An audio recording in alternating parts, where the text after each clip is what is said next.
We're here celebrating the completion of a restoration project that took more than 10 years to identify, raise the money for, design, and complete.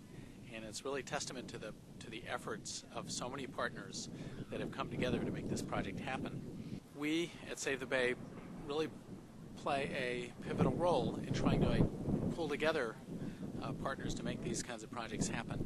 And it's one of the ways we work very hard to add value to the community, is to bring people together, help them focus on achieving a common goal.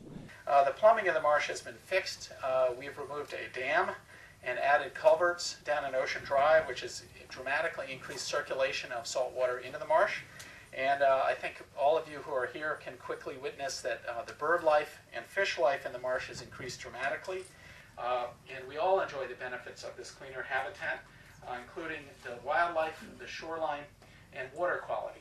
This collaboration has resulted in a tremendous restoration of this natural wonder. And today here we are just enjoying not only this wonderful weather, but now a revived and continually reviving wetland. This project, I think, demonstrates the wisdom of investing wisely in the restoration of our wetlands throughout the country and all of our ecosystems. This complex of water and eelgrass and birds and fish is multifaceted. It improves the health of all of us, and not only physically, but I think spiritual health when you look around on a day like today. It provides habitat. It is a barrier to surging oceans if they come. We're restoring what once was the key line of protection, both for our ecology and for our cities and towns. What we found was there wasn't enough water flowing in, and just as importantly, flowing out of the marsh. So the cove historically looked quite different than it does today. Where those egrets are feeding, that is an old peat flat, an old area of marsh that had sunk since the first aerial photographs for this site are about the 1930s. And there was an extensive marsh area all in this upper section of the marsh, and over the years, looking at the aerials, you could see the marsh sinking as time went on, and about 15 acres of marsh sank from those first aerials that we were able to interpret to today. We've been noticing changes in that area of the marsh just in the last couple years.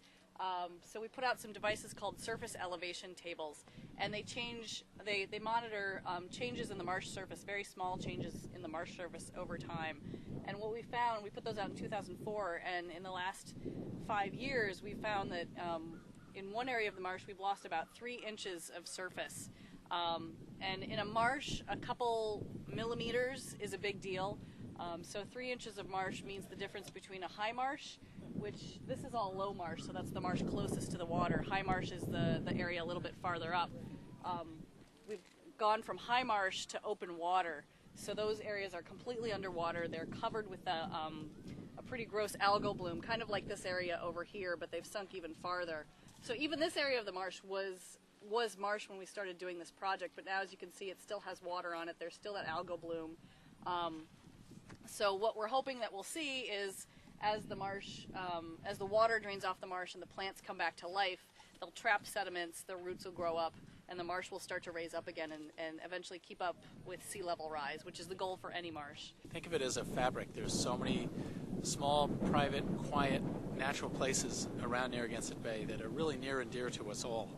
And there is the capacity to improve these places, to make them healthier, make them sustain the local habitat, sustain the fish and the birds, but more importantly, to sustain us in an emotional way and in a physical way. It's really part of where we live. It's our home, and all of us can do our part to get involved and make these projects come to life.